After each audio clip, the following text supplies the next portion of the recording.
Hey guys, it's David with Geeks and Jocks. I'm here in Gaming. We're located in Amberg, Texas. Today we're going to talk about how to collect any type of TCG product. So basically, you have to define what do you want to do with your. First, you have to define what do you want to do. If you really want to collect or you want to be a player. If you want to be a player, well, collecting is the less thing you want to do. You don't want to be collecting or hoarding a lot of cards that you're later not going to use. If you're going to be a collector, well, I guess it's fine, but you have to define how you're going to approach your collection, because a bunch of these TCGs have several sets that came out already. Like Magic has 25 years. Yu-Gi-Oh is looking at almost 20 years already. So they have a lot of sets that already came out, so that's a lot of product. So if you're gonna collect, you gotta be smart about collecting. If you look at Magic, you can go to places like MTG Goldfish. My best advice, if you're gonna be a player and you also want to collect, my best advice is you go into the staples and you look at your staples for Pioneer, Modern, and Legacy type. My best advice, if you look at your format that you want to play and you collect the 10 most used cards from that format, that will give you plenty of time to collect those cards. Like if you're playing Magic, you will need 4 cards of each card. If you're playing Yu-Gi-Oh, you need 3 cards of each card. Pokemon is the same thing. You need 4 cards of each card. Therefore, it's gonna take you a while to amass this type of collection, right? So if you go into Yu-Gi-Oh, if you like Yu-Gi-Oh, you need to go into websites that do deck reviews. There's not a particular website that I like the most right now. Probably TCG Player is a great tool, and if you go there, you can find all the cards that are most played at that point in time. Take into account that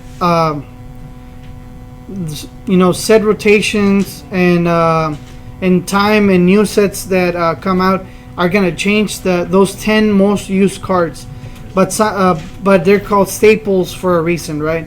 Yu-Gi-Oh doesn't have an eternal format just like Magic does, and Pokemon has some extended formats. However, you need to find, like I said, what do you want to collect. What type of decks you like playing. Let's say if you don't want to go into dive all the way into Legacy, right? You don't want to dive all the way into Modern. Maybe look for an archetype that you like playing, like burn decks. You like playing combo decks. Some of these cards repeat themselves throughout the formats. A card that it's a perfect example of this is like Thoughtseize. Thoughtseize is a card that is well used in from Pioneer to even Vintage. You can use it at Vintage. So this is a card that it repeats itself throughout the formats. It's a card you want to go for. It's a card you want to collect of. I would suggest, if you have the purchasing power, to go ahead and buy original foils of each card. That would be the best way to collect in Magic, where foils are available. If not, some people like to collect judge promos. Some people like to collect certain event promos, which is fine. But the most optimal way to collect your cards is gonna be to go to original, and if you have the purchasing power, go original and foil. If you want to go ahead and buy something like Survival of the Fittest, like the regular card is $60 to $80. Yeah, the Judge promo at Survival of the Fittest is gonna cost you about $500. However, Magic is also about the art. The art of the card. It's something that obviously collectors like a lot. Commander, there's a bunch of Commander staples such as Sol Ring and such. And so if you want to go and collect those cards, I will suggest that you buy the art that you like the most. However, if you want to be a player, just a player, I will suggest to always get the cheaper cards. Cheapest cards will always do the same thing as expensive cards and foil cards. There's no need to foil out every deck that you own. So therefore, for functionality, always go for the cheapest cards. Yu-Gi-Oh has a different approach to the TCG game, and if you actually want to play Yu-Gi-Oh, there's a bunch of cards that have been reprinted a bunch of times. Therefore, like Cosmic Cyclone, Twin Twisters, like Call from the Grave. What else? There's a lot of cards that have been reprinted a bunch of times. There are in the common slot, not in the secret rare or ultra rare anymore. They also come out in the starter decks or starter packs or constructed decks, and that's a cheap way to get into the game and not actually spend a lot of money when you're barely entering into the game. When you have several years of playing, well, you can have your OTS Ultimate cards, kind of like Solemn Strike is a perfect example of a card that is worth $1, but if you get the Ultimate Rare, it's worth like 125. So there's a big difference there. Yeah, I mean, after a while, if you want to get your Ultimate Rare Solemn Strikes and you want to run it at 3, it's going to cost you over $300. Therefore, if you just want to play, the best way is just to get the cheapest cards you can, and that way you can get into any type of format in Magic, or any type of format you want in Yu-Gi-Oh, or any type of deck you want in Yu-Gi-Oh, and you can actually play, right? Which is the end goal of the game. Having a lot of commander decks, that can be an issue. Having a lot of commander decks is a thing, man. You can have several, like I met several people that have over 10 commander decks, and they used to like sink money only into one to make it like really competitive. I'm not saying you shouldn't have a plethora of decks, as many decks as you want. What I'm saying is that if you really want to focus as a player, you should focus into 1 or 2 decks only. Let's say you have two modern decks, 2 pioneer decks, and 2 or 1 legacy deck. Because if you're playing in your local competitive environment, people are gonna start sideboarding against you a lot, and so being a collector and having 3 or 4 decks, but they're not really good, it's better to have 2 focused decks that do and perform really well, and that you can change out. Let's say you play 2 weeks one deck and you play another 2 weeks another deck, so your opponents never know how to sideboard against you. That way you can have a good advantage or a fair chance of actually topping in that specific week or weekend that you're playing. So if we go back to the basics, it's only collect, if you're going to be a player and you also want to collect, only collect cards that are staples, that you see value in.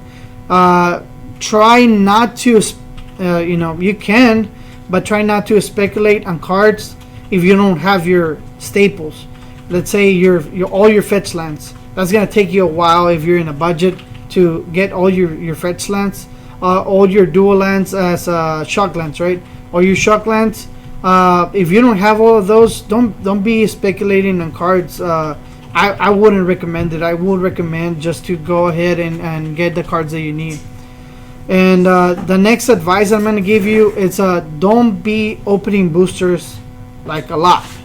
If you want to open boosters, go to a draft for a weekend. This is for Magic. This advice is for Magic. If you want to open boosters, go to draft weekends or go to play drafts. This way you can be opening boosters. I know I love to open boosters, but don't be buying boosters on a regular basis. If you need a card, buy the card that you actually need. This is gonna save you a lot of money, and it's gonna make you stretch that dollar as much as you can, right? For Yu-Gi-Oh, if you want to get most of your staples, I know that you can buy structure decks and you can get a bunch of staples that way. Like I said, lower rarity in Yu-Gi-Oh helps out a lot on the budget, and you can have 1 or 2 decks that are really, really good and that share some of the cards. Now, for sharing cards, what I recommend, it's always have the same sleeves. Choose a color, get a sleeve that you like, and just buy a bunch of the same type of sleeve. I would recommend buying either 10 to 5 packs of the sleeve that you were gonna play. That way, if you have to interchange your cards in between decks, it's easier and you save a lot of money by reusing cards from one deck to the other one. And going back, if you're gonna use sleeves, I really recommend deck sleeves. They are so good. The quality of them is really good. This is actually the type of sleeve that I use. I use them for sleeves. This is the type of sleeve that I like to use. I use deck sleeves. I use them in the standard and the mini size. The mini size is for Yu-Gi-Oh cards, and the standard size is for Magic cards. I buy typically between the 3 packs to 5 packs, and that way I have enough sleeves. That way, if they burst or something happens, or I'm gonna go to a tournament or whatever, I de-sleeve all my deck and just put it in brand new, fresh sleeves. That way, you minimize any type of rule sharking that your opponent may try to pull on you. If we go back to the tips right now that we saw, it's first, you want to only collect staples if you're going to be a player. Second, always try to go lowest rarity or cheapest available, right? For lowest rarity for Yu-Gi-Oh, or cheapest available for Magic. That way you stretch that dollar and you may end up with a deck that you like, and you test it out. And so another point is that you need to have your binders. You need to sort them out. So yeah, if you have your Magic binders, you put them by colors. You do your lands at the very back, or have another binder for that. And I would just do your collection binder and then your trade binder. That way, anything that you don't want to trade, that you don't want to sell, that you don't want even people to know that you have it, put it in your collection binder. And then everything else that can be traded or sold, you put it in your trade binder. There's numerous people that I know that have them mixed, and it's really annoying to go through the whole binder, pick out the cards that you like, and to get several no's. I'm not trading that. I'm not really doing that. And you can also buy a little box of the $1 100 row box, 100 cards row box, and that doesn't sound right. But you can get a little cardboard box and just do your trades right there. I'm 100% sure that if you go to your local store, they'll have a little box for you that you can get your trades or get your collection to put in. Or you can get something like this from Dex. This is a 150 count row. This is amazing. I own several Dex boxes, and this ones are amazing because they're good to put your commanders on, and you can put some separators or dividers if you want, and that way you have everything for one specific format in just one box. And it's also easier to put in your backpacks. You can put several of them, and it's actually better. I think it's better, and I put it that way so that you put everything that is for one format in one row, and then you also have the same sleeves, and you're good to go. Like if you have a list, you can just check off the list, and you can make your decks, and you always kind of have a deck good to go.